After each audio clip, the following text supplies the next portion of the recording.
બેચરી હમીદપુરા નજીક મહી સિંચાઈ કેનાલમાં અંદાજે 20 ફૂટ જેટલું ગાબડું પડ્યું હતું, જેના કારણે કેનાલનું પાણી આસપાસના ખેતરોમાં ઘૂસી ગયું હતું. હમીદપુરા ગામની અંકુડિયા સીમ વિસ્તારમાં ડાંગર, બાજરી, તલ, કેળ તેમજ શાકભાજીના પાકમાં પાણી ગરકાવ થતાં ખેડૂતોને ભારે આર્થિક નુકસાન થવાની ભીતિ ઊભી થઈ હતી. કેનાલનું પાણી અંકુડિયા સીમ વિસ્તારમાં ફરી વળતા 50થી વધુ પરિવારોને પોતાના પશુઓને સલામત સ્થળે ખસેડવાની ફરજ પડી હતી.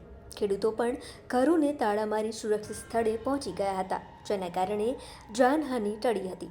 જોકે ઘટનાના 15 કલાક બાદ પણ ખેતરોમાંથી પાણી સંપૂર્ણપણે ઓસર્યું ન હોવાથી પાકને ભારે નુકસાન થવાની શક્યતા પણ વ્યક્ત કરવામાં આવી છે. સમગ્ર ઘટનાની જાણ થતાં જ તંત્ર હરકતમાં આવ્યું હતું. સિંચાઈ વિભાગ દ્વારા કેનાલમાં પડેલા ગાબડાને પૂરવાની કામગીરી યુદ્ધના ધોરણે હાથ ધરવામાં આવી હતી. સિંચાઈ વન વિભાગના અધિકારીઓ, મામલતદાર સહિતનો વહીવટીતંત્ર સમગ્ર પરિસ્થિતિ પર સતત નજર રાખી રહ્યું છે. કેનાલમાં પાણીનું સ્તર ઘટતા ખેતરોમાં ભરાયેલું પાણી પણ હવે પાછું કેનાલમાં વહી રહ્યું છે, જેના કારણે હાલ પરિસ્થિતિ નિયંત્રણમાં હોવાનું તંત્ર જણાવી રહ્યું છે. નડિયાદ શાખા નહેરમાં કમાન્ડ વિસ્તારમાં ઋતુ માટે સિંચાઈનું પાણીનો પ્રવાહ ચાલુ હતો. તે દરમિયાન અહીં પાડાના ભાગમાં ભંગાણ થવાથી આશરે 15 થી 20 ફૂટ જેટલું પાડો ધોવાઈ ભંગાણ થયેલ છે. તે માટે નિયમોસરની કાર્યવાહી આપણે કરવામાં આવશે. અને બીજું, ખેતરોનું પાણી પાછું કેનાલમાં પણ વહેવામાં આવે છે, એ સારી વાત છે. જેથી ભરાયેલું પાણી ખેતરમાં ઝડપથી ખાલી થઈ રહ્યું છે, એ સારી વાત છે. ઝડપથી ખાલી થઈ જાય ખેતરમાંથી પાણી.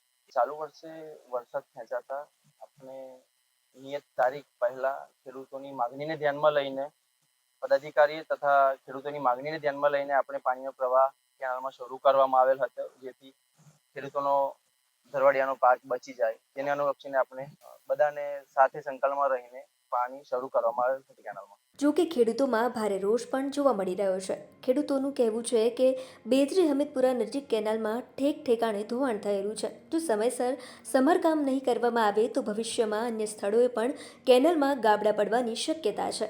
ખેડૂતો તાત્કાલિક કેનાલનું મજબૂત સમારકામ કરાવવામાં આવે અને નુકસાનગ્રસ્ત ખેડૂતોને યોગ્ય વળતર આપવામાં આવે તેવી માંગ કરી રહ્યા છે. બ્યુરો રિપોર્ટ, ગ્રોથ નાવ ન્યૂઝ.